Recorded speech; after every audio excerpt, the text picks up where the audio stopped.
Graça e paz. Abra comigo sua Bíblia em Lucas, capítulo 7. Evangelho de Lucas, capítulo 7, versículo 18.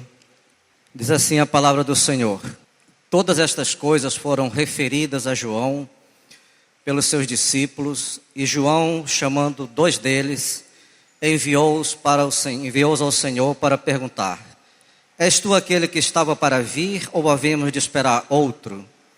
Quando os homens chegaram junto dele, disseram: João Batista enviou-nos para te perguntar: És tu aquele que estava para vir, ou esperamos outro? Naquela mesma hora curou Jesus muitos de moléstias e de flagelos e de espíritos malignos, e deu vista a muitos cegos. Então Jesus lhes respondeu: Ide e anunciai a João o que vistes e ouvistes: os cegos veem, os coxos andam, os leprosos são purificados, os surdos ouvem, os mortos são ressuscitados, e aos pobres anuncia-se o Evangelho. E bem-aventurado é aquele que não achar em mim motivo de tropeço. Vamos orar. Pai, nós queremos glorificar o Teu santo nome, dizer que o Senhor é bom, que a Tua misericórdia, Pai, dura para sempre. Obrigado, Senhor Deus, por mais essa oportunidade que o Senhor nos dá de ouvir a Tua palavra, Deus, de meditarmos naquilo que o Senhor tem para as nossas vidas nessa manhã. Nos abençoe, Senhor Deus, com discernimento, Senhor Deus. Usa, Senhor Deus, Pai, o nosso coração realmente para que haja uma terra boa, Senhor Deus, para que o Senhor realmente possa produzir frutos através da Tua palavra, Senhor Deus, em nosso coração. Deus, que as nossas vidas, Pai, sejam realmente, Senhor Deus, canais de bênçãos, ó Deus, para que o Senhor, Pai Santo querido, nos use nessa cidade, ou em qualquer lugar por onde nós passarmos. Santifica os nossos pés, santifica as nossas mãos, santifica, Senhor Deus, as nossas mentes, os nossos olhos, os nossos lábios. Pai Santo querido, em nome do Senhor Jesus Cristo, Pai, nós queremos consagrar esse momento ao Senhor, Pai, e que o Senhor, Deus, fale conosco, Senhor Deus, em nome do Senhor Jesus Cristo, amém. Nós lemos a palavra do Senhor, quando diz, lá no capítulo 7, capítulo 11 de Mateus, diz que João, ele manda os discípulos até Jesus, quando ele estava na prisão. Ele havia acabado de ser preso, e ele ouviu, o versículo 18 de Lucas diz assim, que todas estas coisas foram referidas. Lá em Mateus, ele fala que aqueles sinais estavam acontecendo. Que sinais que estavam acontecendo? Que coisas estavam acontecendo? Se a gente olhar para os capítulos anteriores e também para Mateus, nós vamos ver que Jesus estava curando pessoas. Ele estava libertando pessoas. Ele estava purificando leprosos. Ele estava ressuscitando mortos. E os discípulos de João viram isso e comunicaram a ele que estava na prisão. E ele manda duas pessoas próximas, muito próximas dele, confiáveis. Mas ele manda também aquelas pessoas como testemunha para testificar daquilo que Jesus estava fazendo. Ele não queria simplesmente uma informação. Ele queria que algo visível, algo que fosse capturado naquele momento, ele levassem para ele essas bênçãos, esses milagres que estavam ocorrendo. E quando eles chegam, no versículo 21, ele diz assim: naquela mesma hora, quando eles chegam, curou Jesus muitos de moléstias e de flagelos e de espíritos malignos, e deu vista a muitos cegos. Era o primeiro sinal de que realmente ele estava fazendo algo sobrenatural. Eles precisavam ver para que eles levassem essa informação. Em seguida, ele diz para eles que os cegos viam, os coxos andavam, os leprosos eram purificados, os surdos ouviam, os mortos eram ressuscitados, e aos pobres era anunciado o Evangelho. O que você faria se esse fosse seu último dia? O que você faria se você estivesse encerrado, encarcerado, manietado na prisão, e você fosse inocente, você não tivesse nada com aquilo? O que você faria se de repente Jesus, você soubesse que ele estaria voltando daqui a 60 minutos? Qual seria a tua decisão? Qual seria a tua reação? Como você reagiria nessa situação? Talvez muitos iriam até aquelas pessoas que eles ficaram muito tempo ensaiando um abraço, ensaiando um eu te amo, ensaiando eu gosto de você, ensaiando você é precioso para mim. Talvez aquela pessoa que você sempre teve oportunidade ou desejou pregar para ela, falar de Jesus para ela, anunciar a palavra de Deus para ela, mas você nunca se dispôs. Sempre procurou uma oportunidade. Nós somos realmente escravos do tempo. Sempre quando alguma coisa especial acontece, nós nos esquivamos dizendo que nós não temos tempo. Somos muito ocupados. O trabalho nos ocupa, os estudos nos ocupam, a família nos ocupa, a igreja nos ocupa, muitas coisas nos ocupam e nós não temos tempo. E as 24 horas que nós passamos, nós dizemos que não temos tempo. Dormimos muito, talvez, vemos algumas coisas, fazemos outras, mas para aquilo que é de fato essencial, a gente não tem tempo. O que você faria se de repente você estivesse numa situação parecida? Nós estávamos, um desses dias, vendo um documentário sobre 3 pessoas, 3 mulheres, e uma delas recebeu um diagnóstico médico de que dali a alguns meses ela morreria de câncer. E eu quero dizer para você nessa noite que câncer não é uma sentença, é só uma palavra. Para Jesus, câncer não é uma sentença, é só uma palavra. E ela começou a documentar todo esse processo, as idas aos médicos, aos consultórios, o trabalho de quimioterapia, as ânsias que ela tinha, e realmente ela foi documentando até aquele último dia. Mas nesse transcurso, ela começou a fazer muitas coisas que durante toda a sua vida, 30 e alguns anos, ela não fez. Quando chega esse momento, queridos, nós nos apressamos para fazer aquilo que nós deveríamos ter feito com tempo, com vagar. Mas a gente realmente fica pressionado. Isso foi algo que João colocou, ele estava aprisionado. Talvez fosse ali o último dia dele. Ele precisava saber de Jesus, se ele é de fato o Messias. É uma pergunta muito estranha que ele fez para Jesus, porque se você olhar nos evangelhos, nos sinóticos precisamente, você vai ver Jesus falando, você vai ver João Batista falando de Jesus. Foi ele que batizou Jesus, foi ele que viu o Espírito Santo descer sobre ele como pomba. Foi ele que disse que Jesus era o Cordeiro do mundo, o Cordeiro de Deus que tirava o pecado do mundo. Foi ele que ouviu uma voz dos céus, dizendo que aquele era o Filho amado em quem Deus se comprazia. E ele era primo de Jesus. Isabel era parente de Maria. Certamente que quando eles eram pequenos, muitas vezes, os dois, talvez na sua adolescência, talvez na sua juventude, Jesus passou 30 anos em Nazaré, onde eles viviam também. Eles conversaram. Quando Maria se aproxima de Isabel, a palavra diz que o João Batista, ainda no ventre de Isabel, tremeu, porque reconhecia que aquele era o Salvador. Então a pergunta parece um pouco estranha.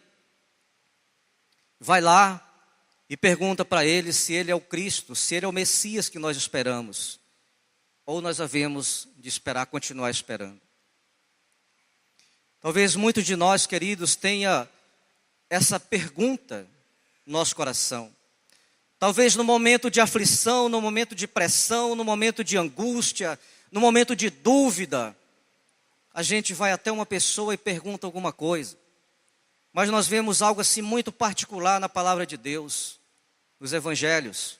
As pessoas que tinham alguma necessidade, pessoas que se relacionavam com Cristo, alguma necessidade, elas perguntavam diretamente ao Senhor, a Ele.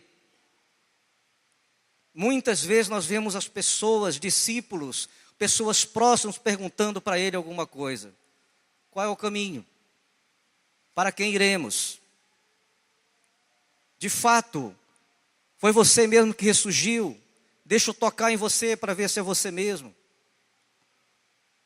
Quando nós nos sentimos assim, queridos, a nossa direção certamente é buscar aquele que pode nos dar respostas certas, plausíveis, e não buscar aquela pessoa que não pode nos ajudar em nada. Vá a Cristo, pergunte a Ele. No momento da sua aflição, da sua angústia, sofrimento, no momento da sua dúvida, pergunte a Ele. E é interessante que Ele não disse para João Batista se de fato ele era o Cristo. Muito raramente Jesus vai te responder, e aí, algo que a gente precisa atentar. Muitas vezes a gente fala assim: Jesus falou comigo audivelmente, eu ouvi a voz dele. Muito raramente Deus vai se manifestar para você dessa forma. Ele não tem uma resposta rápida: faça isso. Senhor, o que é que eu faço da minha vida em relação a tal assunto? Faça isso. Mas qual foi a resposta dele? Você volta para João e você fala que os cegos veem, os coxos andam, leprosos são purificados. Ele responde com um sinal, ele responde com um código. Para Israel, isso não era desconhecido. Capítulo 35 de Isaías, versículos 5, 6, ele diz isso. Quando o Messias se apresentasse, quando ele viesse, um dos sinais que confirmariam que ele era o Cristo é que as pessoas seriam curadas. Os cegos veriam, os surdos ouviriam, os mortos ressuscitariam, e tudo isso, no decorrer da caminhada do Senhor, ele estava fazendo. Eram exatamente esses sinais que os discípulos de João levaram para ele, dizendo estas coisas, relatando para ele sobre estas coisas. Quando Pedro, lá em Atos, falava sobre aquele centurião, dizendo sobre as coisas que Jesus havia feito, diz a palavra que naquele momento caiu sobre eles o Espírito Santo, eles foram batizados pelo Espírito Santo antes de ser batizado nas águas. Que coisas Pedro estava falando para eles? Exatamente os milagres, os sinais. Como é que nós descobrimos se o Senhor está no nosso meio? Como nós podemos descobrir se esse homem das mãos perfuradas está no nosso meio? Sinais.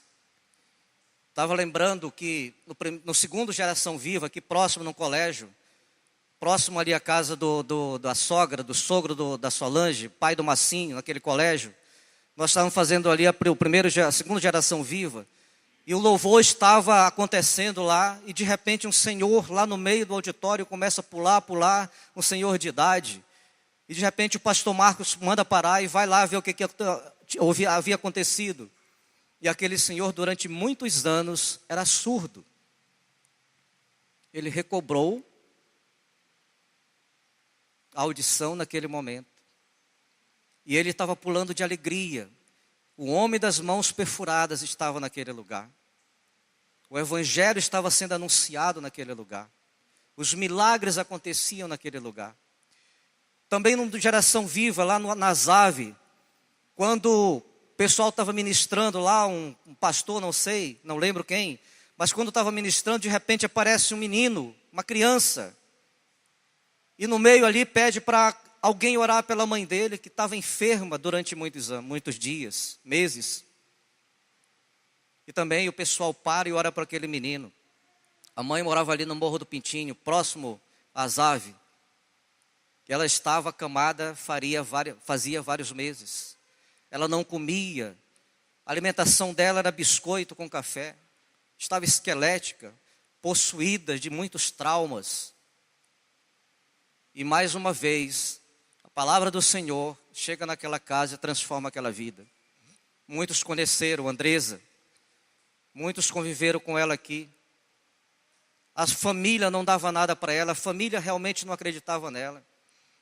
Mas um dia Jesus chegou na sua vida. Um dia esses sinais, esses milagres chegaram na sua vida. Hoje ele é uma pessoa, fez pedagogia, está trabalhando numa escola, casou, teve uma filha, uma outra filha, tinha um menino. E realmente, queridos, quando Jesus chega no lugar, um dos primeiros sinais que nós temos é que milagres vão acontecendo.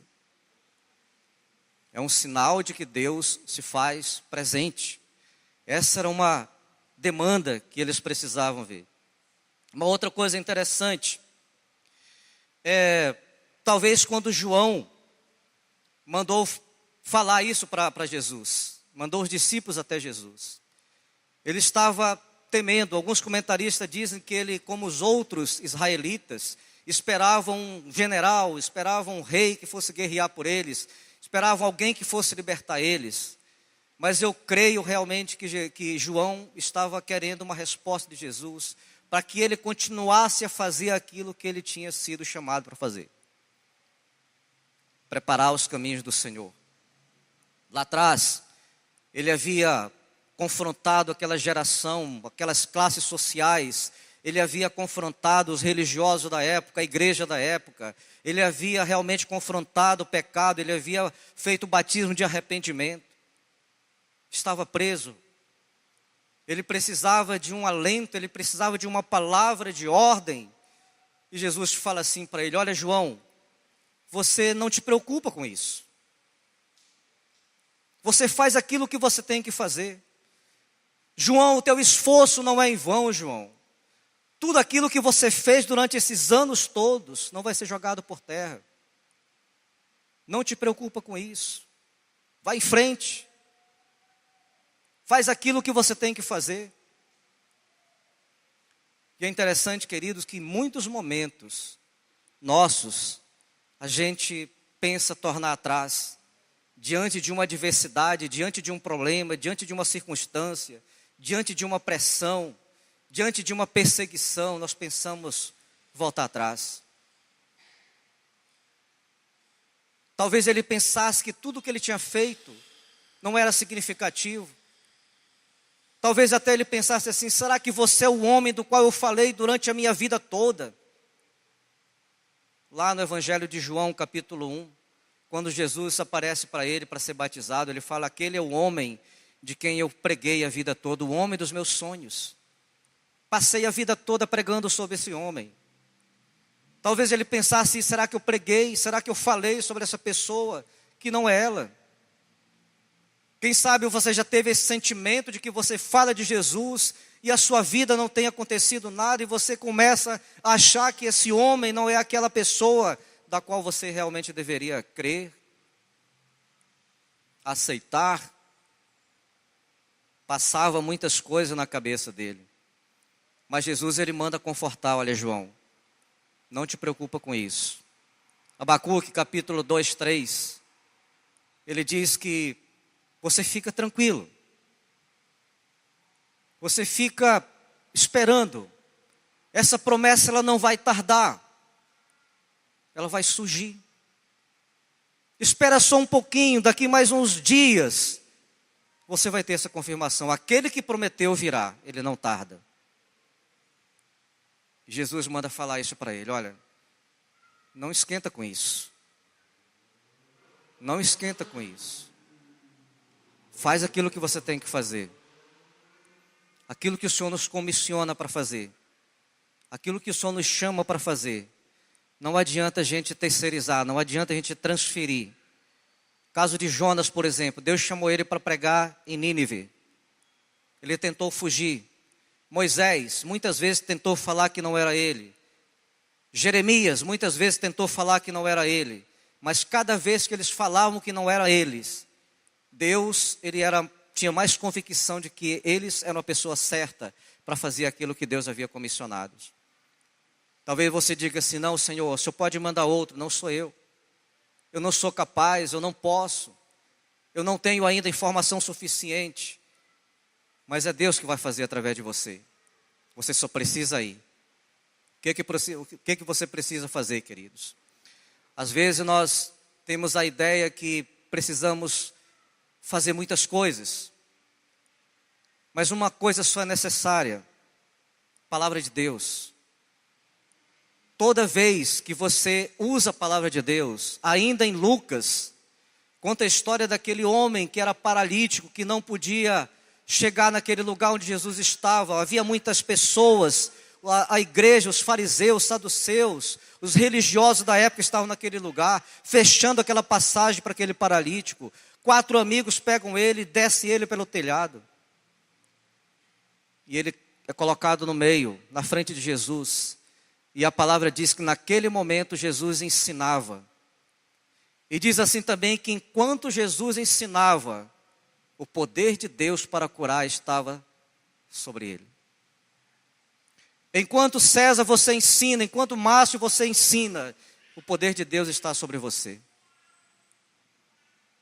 A única coisa que você precisa é abrir a sua palavra, sua Bíblia. Você não precisa ser um teólogo. Você não precisa de uma estrutura enorme para que você transforme a vida de uma pessoa. E você conhece muita coisa.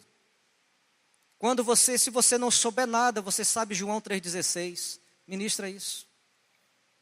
Se você não souber nada, você sabe Salmo 23, ministra isso. Enquanto você ensina, o poder de Deus está sobre você para curar. É algo que nós temos que assentar no nosso coração, para que a gente realmente não venha fazer aquilo que Deus pediu para fazer e a gente não faz. Outra coisa interessante é que talvez nós estivéssemos julgando João, achando que ele era fraco, achando que ele era infantil, achando que ele era medroso, né, alguma coisa parecida. Muitas vezes as pessoas chegam para nós e nós taxamos de alguma coisa porque nós não conhecemos o poder de Deus. Nós não experimentamos o poder de Deus, não experimentamos da plenitude de Cristo para aquilo que Ele quer fazer através de nossas vidas.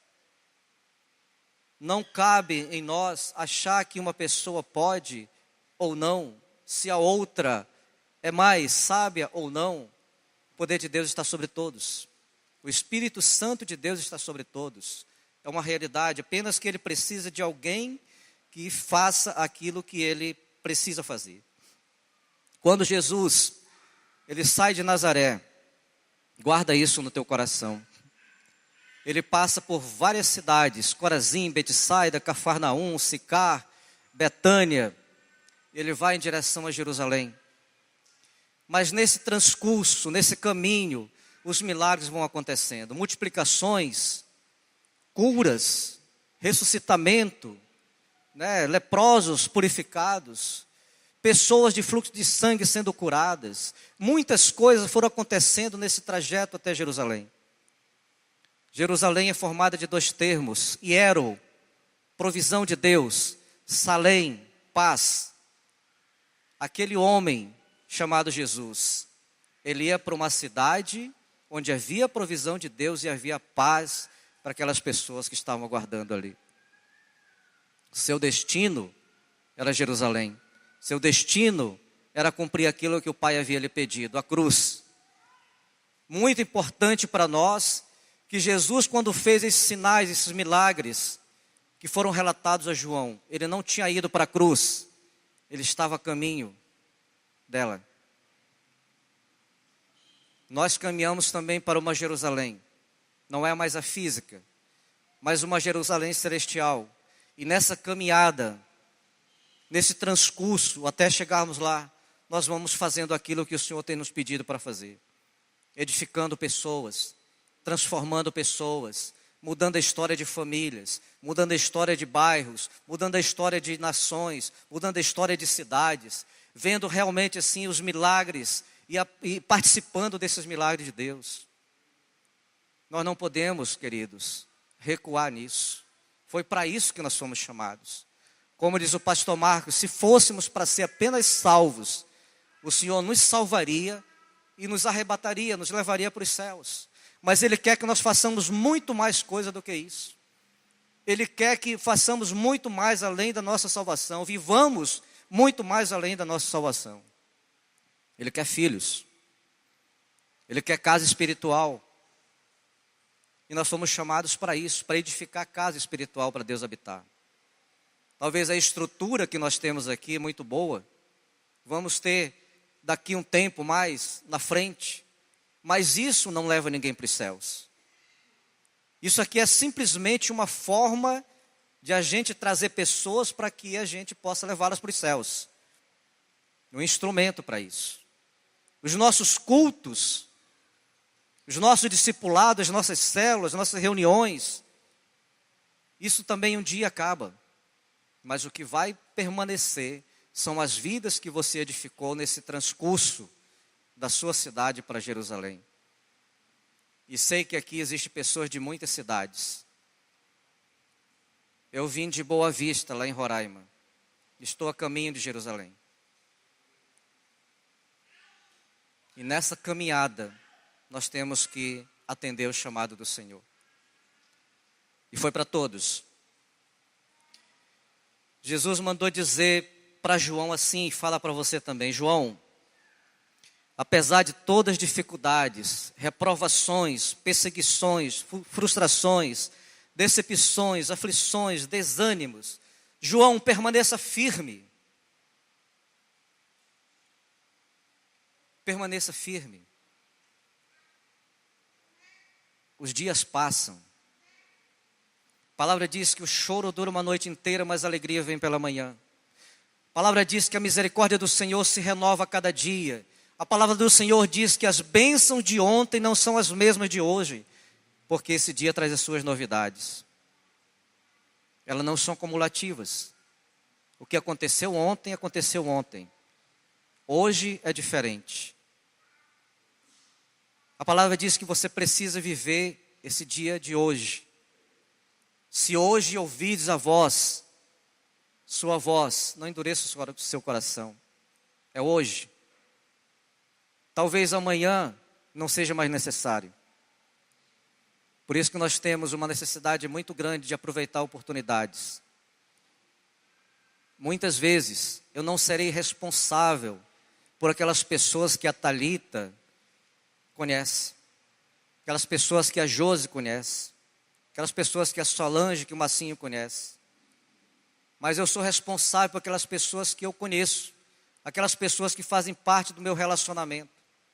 Assim como eles também são responsáveis por aquelas pessoas que fazem parte do relacionamento deles. Talvez jamais eu vou chegar a um professor de uma universidade, mas o Adonai pode chegar lá.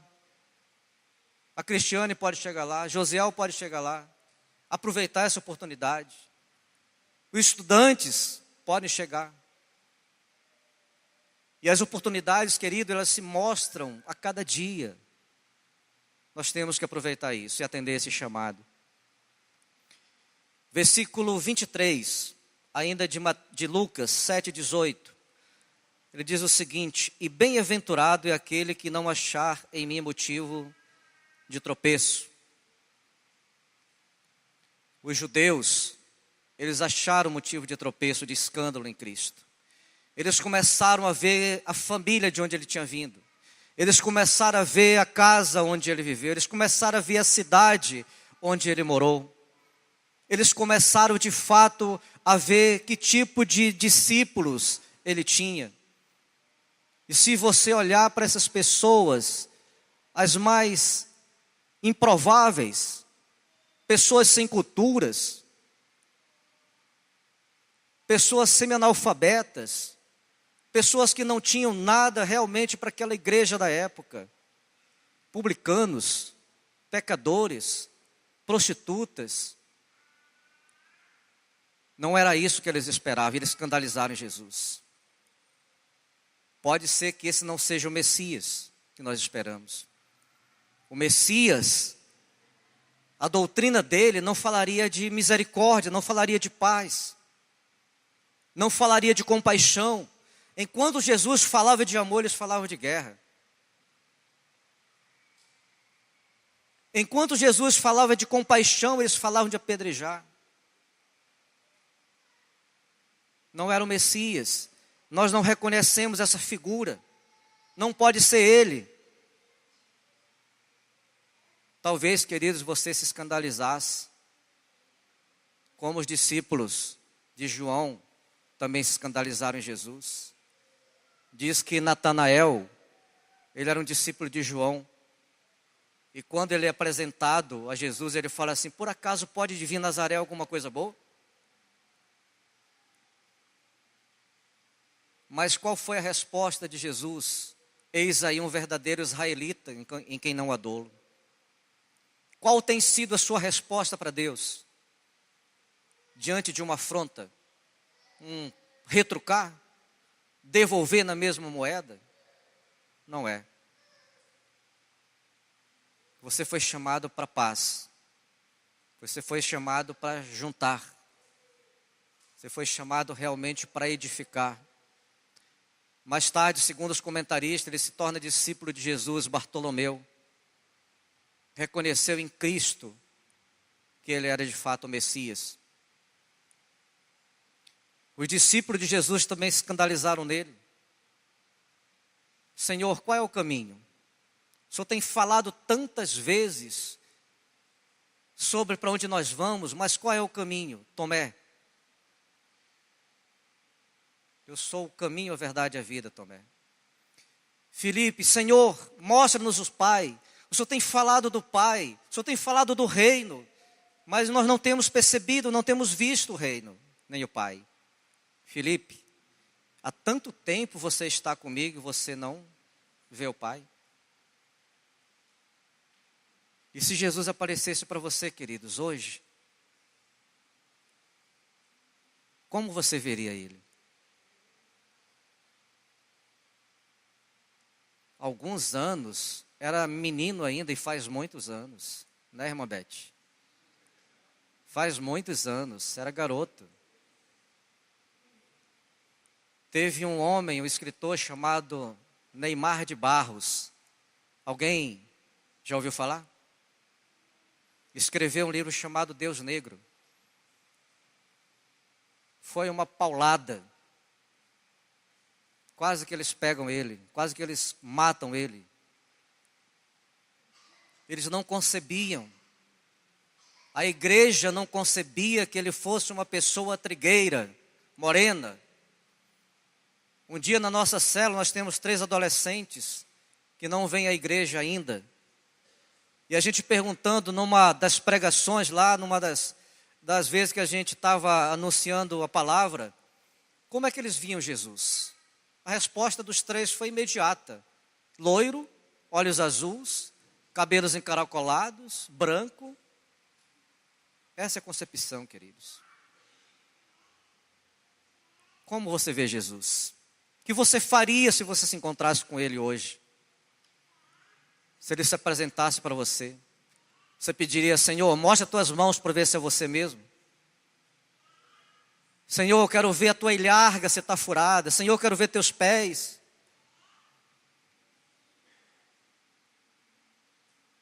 O que você faria? Se fosse seu último momento, que palavra você diria para o Senhor?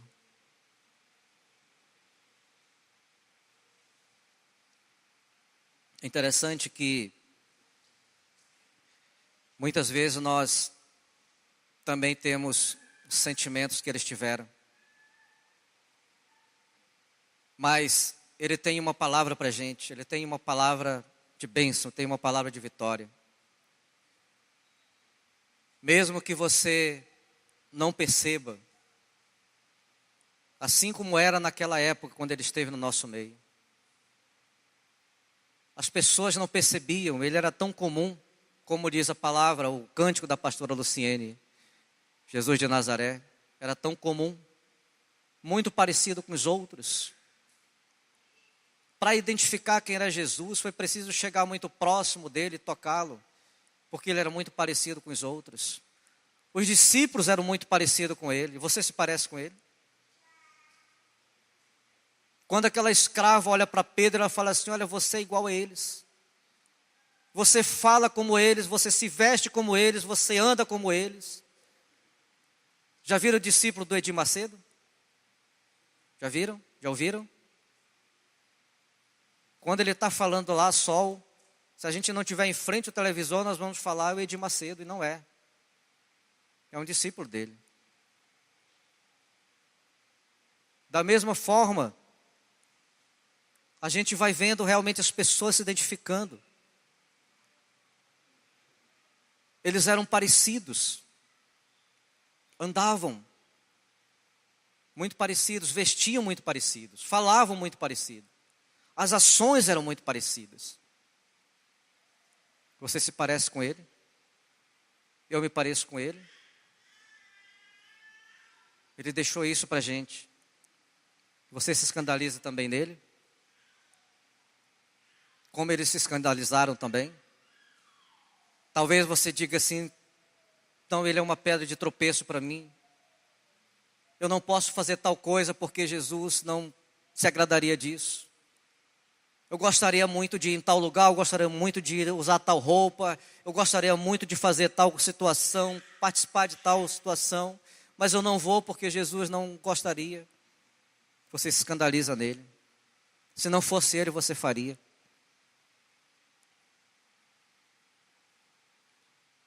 Mas ele não está aí para nos cobrar essas coisas.